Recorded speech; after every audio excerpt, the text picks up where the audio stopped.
Inheritance allows a class to inherit properties and behaviors from another class. The class which inherits the properties of another class is called child class, and the class from which the properties are inherited is called the parent class. In this example, class fruit has a variable fruit name and a method getName, and the class apple is inherited from the fruit class and gets the properties of the fruit class and also has own properties, the variable color and the method getColor. So here, fruit is the parent class and apple is the child class.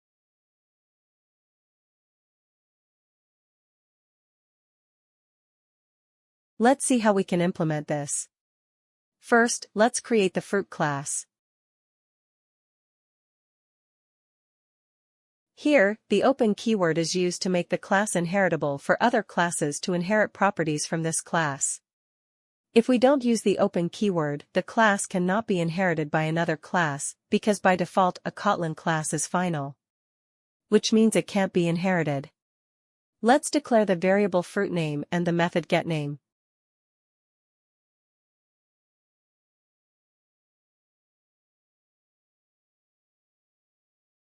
Now we will define the apple class and will inherit the fruit class into it. To inherit the class, the syntax is we put a colon after the child class and then we write the parent class name.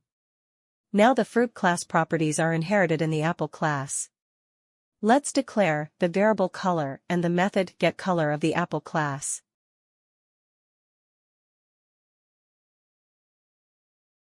Now we will create an object of the apple class and we will call the method getName and getColor.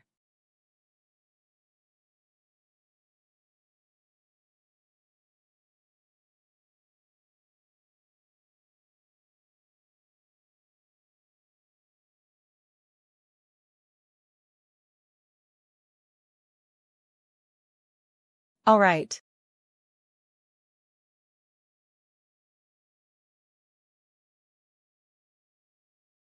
Let's see another example, but this time we will pass parameters to constructors. Let's take the same class as fruit and apple. The fruit class constructor will get the parameter fruit name and we will assign the fruit name value to the class variable, name.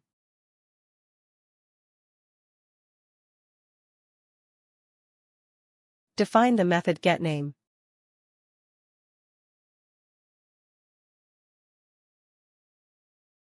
Okay.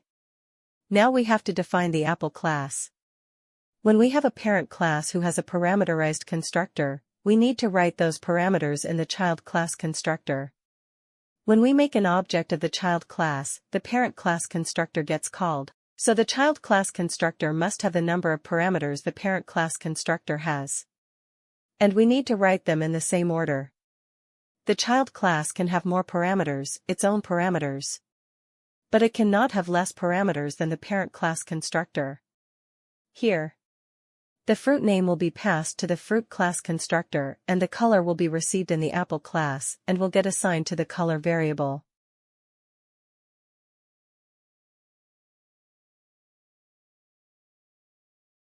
Now we define the getColor method.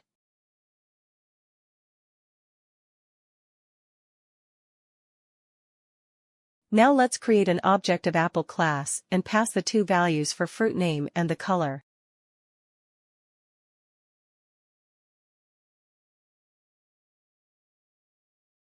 Now let's print the name and the color.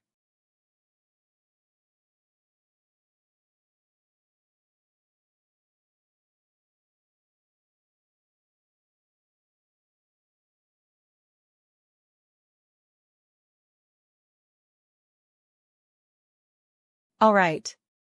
So this is how inheritance works with parameterized constructors.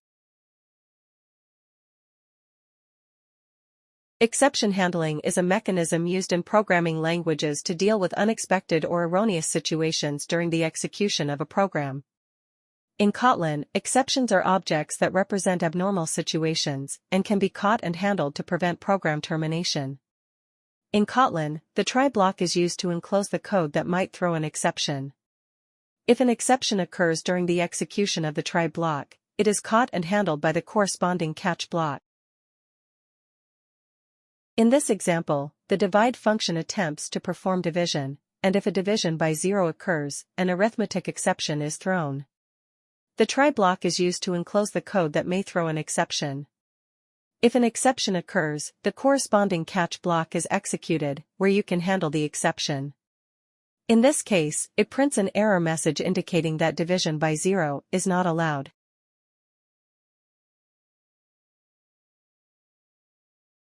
Let's see another example. We will create an array, and we will try to print an array element who is out of array size, intentionally. So this is our array. Now let's make a try block.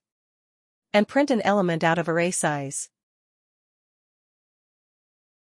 So this will cause an exception as this element doesn't exist and is out of array bound. Now let's handle this exception in catch block. The exception is the parent class of all exceptions in Kotlin, and E is the object of the class we created here. Now let's print our message.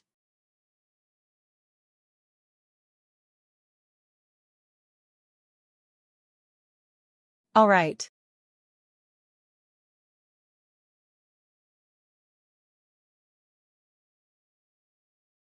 The throw keyword is used to explicitly throw an exception. You can throw both built-in and custom exceptions. In the example, if the divisor b is 0, it explicitly throws an arithmetic exception with a custom error message. This allows you to signal exceptional conditions in your code. The finally block is executed regardless of whether an exception occurred or not.